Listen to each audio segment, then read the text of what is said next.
Hi, folks, and welcome to the big table above the clouds. I am Hannah. We'll give it a couple of here for folks to arrive. It is just right at noon Eastern, so dead on top of the hour. I'm going to give it just a couple of moments here at the top to give folks a chance, if they are going to join live, to go ahead and get here live. And then we'll jump right in.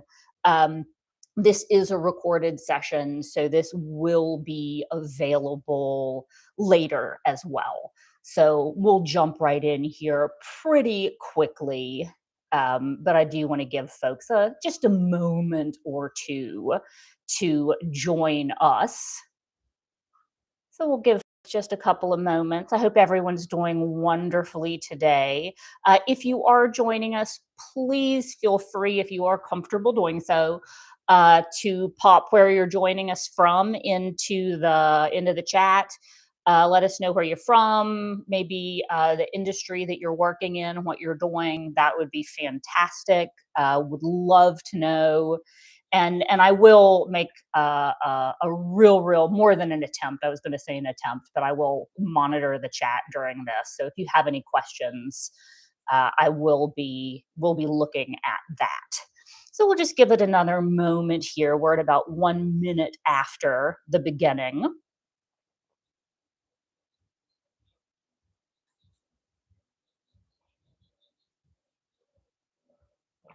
And I do want to welcome you to creativity and the nervous system at the big table above the clouds. As I said, I am Hannah. And I do want to just make sure that everybody's really comfortable as we jump into this. So welcome to those of you who are joining us live, and to those of you who are joining us recorded later. I'm really glad that you're here today. If you're just joining, go ahead, settle in, grab a snack, grab a drink. You can see I've got some tea, a notebook, whatever you need, something to do with your hands. I've got myself a wad of clay here. This is meant to feel like a table, not a performance, and that matters for the conversation that we're about to have today. So today we're not just talking about creativity as a skill or a product. We're talking about creativity as a state of being. And yes, we are jumping in now. So we're talking about creativity as a state of being, and more specifically, a nervous system state of being. So if you're watching this or you're here because you've ever thought, or you're thinking, man, I used to be more creative than this. Or, you know, I just can't seem to focus deeply anymore. I have ideas, but I can't access them. You're probably in the right place right now. That is something that a lot of people express throughout their lives, and a lot of people are expressing right now. So let's talk about the problem a little. Let's start with the story that we're usually told about creativity. We're told creativity is about talent, discipline, it's about consistency, it's about practice. And let me tell you, none of those things are wrong, but they are woefully, woefully incomplete. Because all of that assumes that creativity is always available to us if we just try hard enough. And that's just not how the human brain works. That's not how any of this works. There's another layer underneath all of this that's really critical, and that layer is our nervous system. Creativity doesn't just come from talent or effort, it comes from access.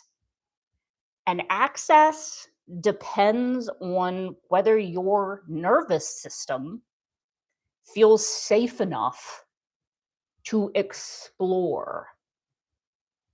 So let's talk about that a little bit more and why survival mode kills creativity.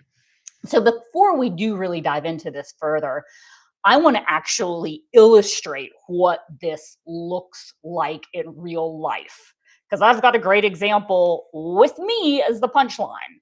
A few weeks ago, I was filming a video in this studio, super calm, super focused. I'm painting, I'm talking very confidently about how I would almost definitely survive a horror movie. And then I start hearing noises downstairs. And do you know what I did? I did exactly what I had just said I would not do. I went and I investigated, armed with a paintbrush. It was a baby bear, and luckily I did not run into its mom. Yeah. Now, here's why that embarrassing story matters. In that moment, my nervous system did not care that I was smart. It did not care about logic. It did not care about what I know. It shifted. And it shifted fast, let me tell you. And everything about my thinking changed in that moment. And that is exactly the same system we're asking to sit down and write something original or create something meaningful or think deeply. And if that system is even slightly activated, it's not asking, what could this become? It is asking, what's happening? And do I need to protect myself? How do I need to react? So here is the key idea in all of this. Survival mode and creativity do not operate in the same state. They just really can't. In survival mode, your brain is asking what is urgent, what is wrong, what do I need to do right now to fix this? And it's not thinking long term. Creativity asks very, very different questions. What if? What might this look like? What could it become? What haven't I seen yet? What am I not thinking about? And those questions, they require space and they require looseness. They require time. And most importantly, those questions, they require safety. Because exploration, real exploration, is inherently uncertain. And your brain will not explore uncertainty when it thinks uncertainty is dangerous. Now I'm going to push this back on you for a moment. I just want you to reflect. So we're going to pause here. I'm going to give you a couple of questions. If you have a notebook, pull that out, write this down. When do you feel the most creative? Don't overthink this. Don't get too in your head here.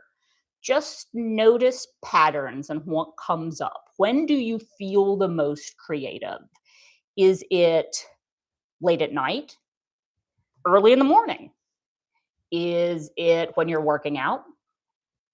Is it when you're still? Is it when you're alone? Is it when you're with certain people? Just sit with that for a moment and write down some of those answers. What conditions do you feel the most creative? I'm gonna give you a moment here.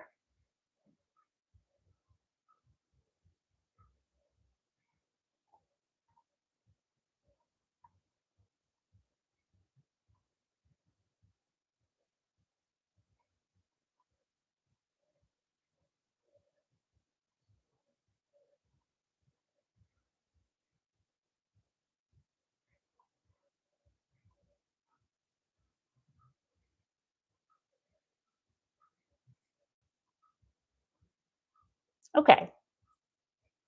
Second question. Talked about under what conditions you feel the most creative. Now, what is not present in those moments? Pressure, interruption, judgment, urgency. Just think about it a little bit. What is not present in those specific moments? Time crunch?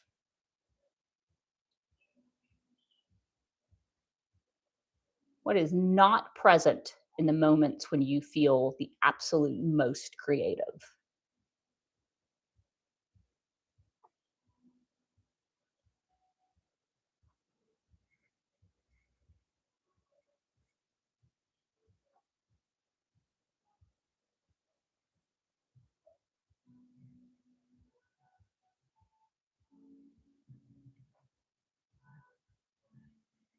Now, this is where things start to get really interesting because what we find is that most people don't become more creative by adding things to their life. They become more creative by removing threats. Yeah. So let's talk systems that disrupt creativity really quickly. What gets in the way? Let's zoom out because this is not just individual, and we all know that. A lot of the environments that we exist in every day are not structured for creativity. They're structured around speed. They're structured around output. They're structured around measurement. They're structured around constant availability. And those systems are really, really good at producing results, but they're not designed for deep thinking. They are definitely not designed for imagination. And because of all that, they are most definitely not designed for sustained creative work. And that sustained is a really important word there. So, what does happen? Well, people start to believe I'm not creative, or I'm not creative anymore. I've lost it. When what's actually happening is I am in a system that does not support creative states. That is a very, very different problem. And it's going to come with very, very different solutions as well. So let's talk a little bit about protecting creative capacity. But before we get into that too specifically, I do want to add something here because this can get kind of misunderstood. And I say that because I know I have misunderstood this message in the past. Not all pressure is bad for creativity. Some of you, myself included, really need a certain level of pressure. I am neurodiverse. I am ADHD. I need a deadline. It helps me focus, it helps me move, it helps me finish. I have to have a deadline. I self-impose deadlines, calendars, and schedules. So this is not about removing structure or removing urgency completely. That is a completely different conversation. And that is not at all what this is about. And I want to make sure that we're baselining that and we understand that. What we're talking about is something else here. So when we talk about this, there is a difference between intentional pressure and constant activation. One is chosen, one is designed, and the other is just kind of in the air we breathe all day, all the time, and it becomes exhausting and overwhelming. And I will be, again, completely transparent and utterly honest with you. This took me a really long time to understand because I am exceptionally good at fast environments. I can keep up, I can produce, and I can function at an incredibly high level inside of that system. I can produce. And so I always assumed that these kinds of conversations did not apply to me. I'd hear this exact conversation and think, oh, that's for people who can't handle it like me. Yeah. Until you get to the point where I very clearly could not. And that's important. And that's the difference. Being able to operate in a system is not the same as that system being sustainable or creative or healthy for your long term thinking or system. So, okay, what do we do with all of this? This is where we move from awareness into action, into practice. If creativity depends on our nervous system, then protecting creativity means protecting the conditions that allow your system to settle. And that looks a lot of different ways. It can look like creating space. And I'm not just talking about time, I'm talking uninterrupted time. So real time, taking some blocks of time away to really concentrate, to think, to imagine uninterrupted. It also might be reducing input, less noise in, more space for thought. Now, that might mean turning off notifications. That might mean really taking a look at what's important to get notifications about, but reducing some of that constant noise that's always coming in.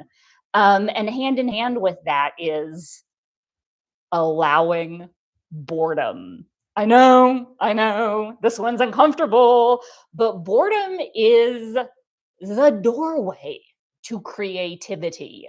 And we don't allow ourselves to get bored very often anymore. Another one is reintroducing play. Not everything has to be productive to be valuable. It doesn't all have to result in a paycheck or what we label as productivity. Reintroduce the concept of play. Take a class, join an intramural team, do things for the fun of it. And maybe the most important, probably the most important of all of this, let's redefine what productive even means. Because deep thinking, reflection, and imagination are not always visible, but they are incredibly essential. They're really hard to see sometimes, though. So keep that in mind as you work with yourself and your teams. And I want you to leave with this. If you feel disconnected from creativity, it is probably not a discipline problem. It's probably not a talent problem. It is probably a nervous system state problem. And that can be changed.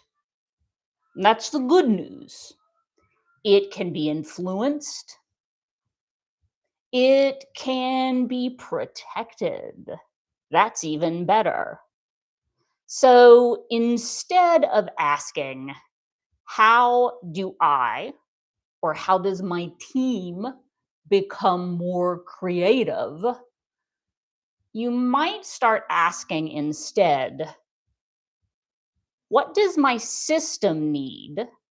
What does my team need to feel safe enough to create? Again, that is a very different question, and it's going to lead you to very different and powerful answers that you can, if you're working with a team, work together to get at. Now, if you have questions about this, reflections, observations from your own experiences, I would love to hear them. I really want to continue this conversation. And keep in mind that this is work. This is ongoing. This isn't a one and done. So this takes some time. Please keep in touch. I would love to hear from you and hear how it's going and what your findings are. I really thank you for being here.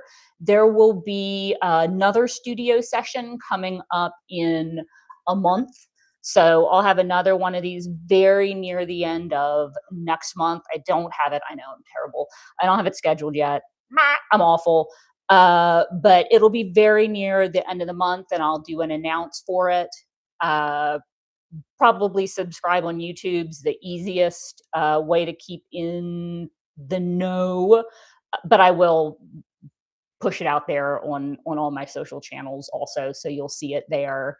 But I would love to hear your tips and tricks, what's going on in your life, and in your work with creativity, what you're finding to open up your creativity. Um, and then any ways that I can continue the conversation and help you as well. Again, thank you all so much for being with me today at the big table above the clouds. I doodle sometimes, but whenever I am here, I can actually play with clay. So I made a lovely little cup while we were talking today. It's good to do something with your hands sometimes because sometimes it'll free up your brain. But have a wonderful day, everyone. And again, I hope to see you next month. And please, please keep in touch. Thanks all.